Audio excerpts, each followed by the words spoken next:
Welcome to date in future classes. So दोस्तों, आज हम लोग हिंदी व्याकरण में काल के बारे में पढ़ेंगे और काल में हम लोग आज भूतकाल के बारे में पढ़ेंगे। इसके पिछले वीडियो में हम लोग वर्तमान काल के बारे में पढ़ लिए थे। अगर आप नहीं पढ़े होंगे वर्तमान काल तो जाके पढ़ सकते हैं। अगर आप इस चैनल पे नए हैं तो सबसे पहले चैनल को सब्सक्राइब कर लीजिए। चलिए हम लोग आज भूतकाल को शुरू से पढ़ते हैं, यानी आज हम लोग भूतकाल को विस्तार से समझेंगे। तो चलिए हम लोग शुरू करते हैं। सबसे पहले यहाँ पे आज हम काल में भूतकाल के बारे में पढ़ेंगे। यानी भूतकाल जो होता है, बीते हुए समय को हम भूतकाल कहते हैं।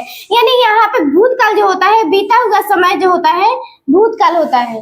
बीता हुआ समय जो होता है भूतकाल होता है। और इसके बाद जानेंगे कि भूतकाल के भेद जो होते हैं 6 भेद होते हैं। यानी भूतकाल को हम 6 भागों में बांटते हैं। जैसे में यहाँ पे नंबर 1 है सामान्य भूतकाल। सामान्य भूतकाल और सामान्य भूतकाल को हम अनिश्चित भूतकाल भी कहते हैं। यानी यहाँ पे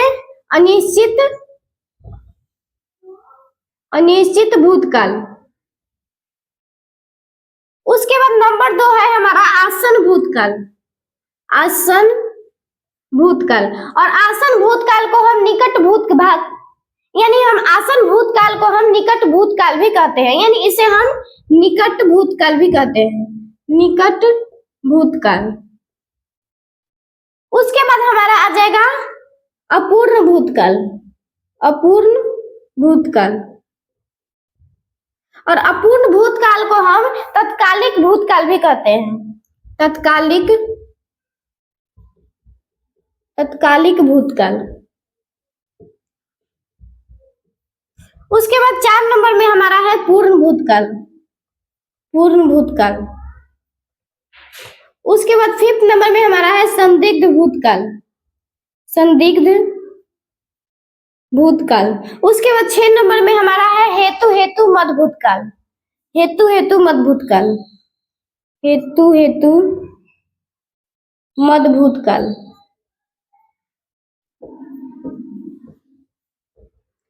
तो ये हमारा हो गया इसका प्रकार। और इसके बाद हम लोग इसके बारे में जानेंगे कि आखिर में ये इनका जो सामान्य भूतकाल, आसन भूतकाल, अपूर्ण भूतकाल और पूर्ण भूतकाल और संदिग्ध और हेतु मद भूतकाल ये क्या होते हैं और इनका पहचान जो होता है क्या होता है। तो सबसे पहले यहाँ पे हम समझेंगे सामान्य भूतकाल। सामान्य भूतकाल में जो होता है इसमें अनिश्चितता का बोध होता है। यानी इसमें निश्चित नहीं होता है कोई भी कार्य।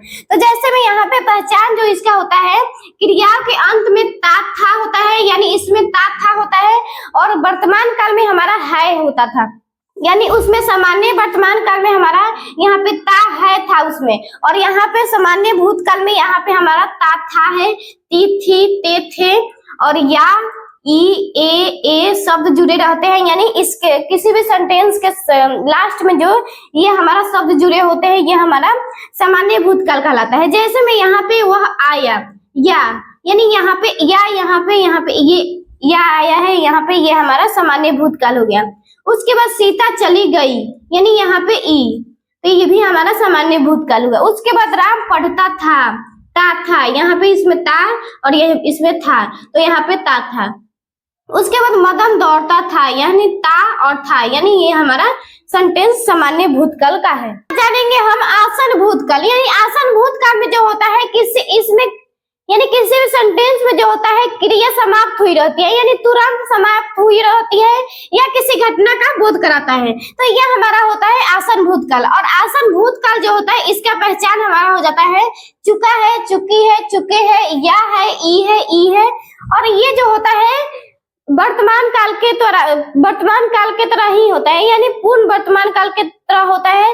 जैसे मैं यहाँ पे सबसे पहले देखेंगे कि इसमें वर्तमान काल और इस भूतकाल में क्या अंतर है। तो इसमें जो होता है वर्तमान काल में इस कालवाचक नहीं होता है, यानी कालवाचक अव्यय नहीं होता है। उसमें क्या होता है, केवल चुका है, चुकी है ये रहता है। और इसमें जो होता है आसन भूतकाल में ये हमारा कालवाचक अव्यय जुड़ा होता है। जैसे मैं यहाँ पे अभी, तुरंत, थोड़ी देर पहले, ये होता है, और पूर्वकालिक क्रिया होती है। जैसे क्रिया में कर लगा होता है, यानी क्रिया प्लस कर जुड़ा रहता है इसमें, यानी आसन भूतकाल में। तो जैसे यहाँ पे सबसे पहले हम एग्जाम्पल देखेंगे, वह अभी चला गया, यानी यहाँ पे वह अभी, यहाँ पे कालवाचक अव्यय जुड़ा हुआ है, तो ये हमारा आसन भूतकाल हो गया। उसके बाद यहाँ पे वह पढ़कर आई है, यानी यहाँ पे कर, यहाँ पे क्रिया प्लस कर, यानी पढ़ना जो होता है क्रिया होता है और इसमें कर जुड़ा हुआ है, तो ये हमारा हो जाएगा आसन भूतकाल। उसके बाद यहाँ पे वह थोड़ी देर पहले जा चुका है, यानी यहाँ पे थोड़ी देर पहले हमारा हो जाएगा कालवाचक अव्यय।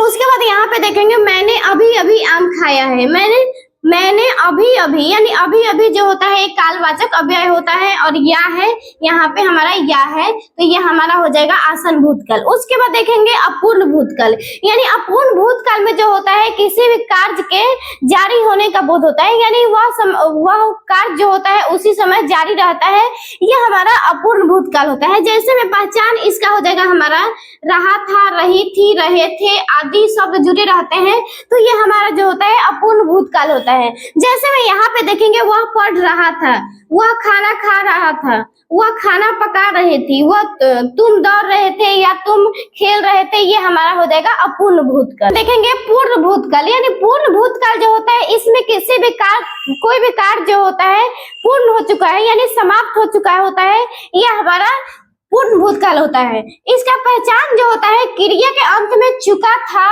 चुकी थी, चुके थे, या था, ई थी, ए थे, आ था, ई थी, ए थे आदि शब्द जुड़ा रहता है, तो ये हमारा पूर्ण भूतकाल होता है। जैसे में यहाँ पे हम एग्जाम्पल में देखेंगे वह खाना खा चुका था, यानी चुका था, यहाँ पे हमारा, यहाँ पे चुका था, ये हमारा पूर्ण भूतकाल हुआ। जैसे में यहाँ पे किसी भी कार्य, कोई भी कार्य जो है यहाँ पे समाप्त हो गया, यानी उसका पूर्ण हो गया है कोई भी कार्य। उसके बाद मैंने तुम्हें पढ़ाया था, या था, यानी यहाँ पे या था, यहाँ पे या था, तो ये हमारा पूर्ण भूतकाल हो गया। उसके बाद लड़के विद्यालय जा चुके थे, यानी यहाँ पे चुके थे, तो ये हमारा पूर्ण भूतकाल हो गया।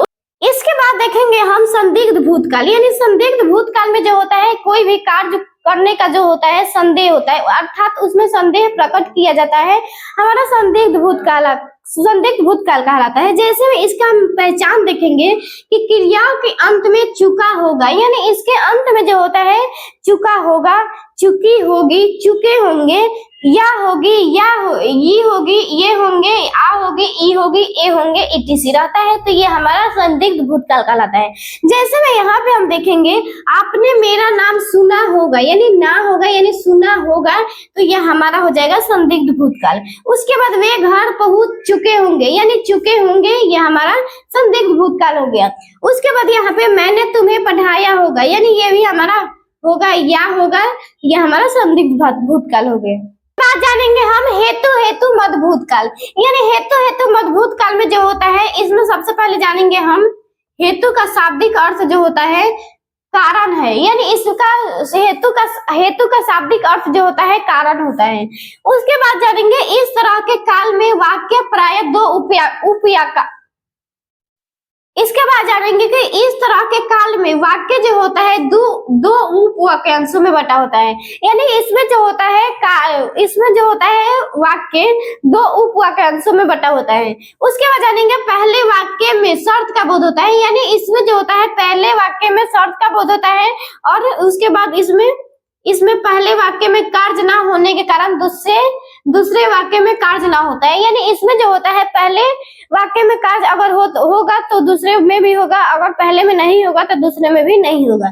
तो उसके बाद जानेंगे इसका पहचान क्या होता है, यानी इसका पहचान जो होता है इस तरह के दोनों वाक्यों में, यानी इस तरह के दोनों वाक्य के अंत में जो होता है ता होता है, ती होता है, ते होता है, और होता, होती और होते हैं, ऐसे सब जुड़े होते हैं, तो ये हमारा जो होता है हेतु मद भूतकाल होता है।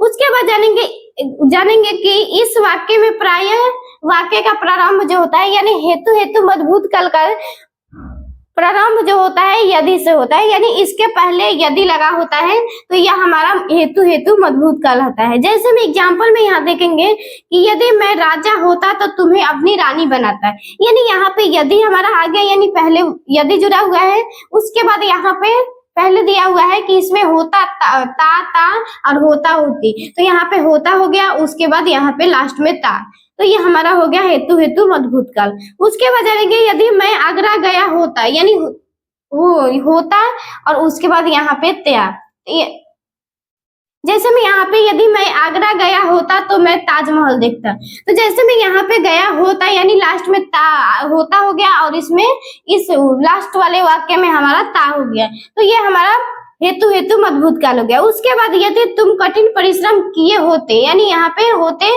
तो अवश्य सफल होते, यानी यहाँ पर भी हमारा ते आ गया, तो ये हमारा हो गया हेतु हेतु मध्य भूतकाल। आई होप इस वीडियो में आप लोगों को भूतकाल के बारे में जरूर समझ आया होगा, तो प्लीज वीडियो को लाइक करें और ऐसे ही वीडियो के लिए चैनल को सब्सक्राइब करें। Thank you.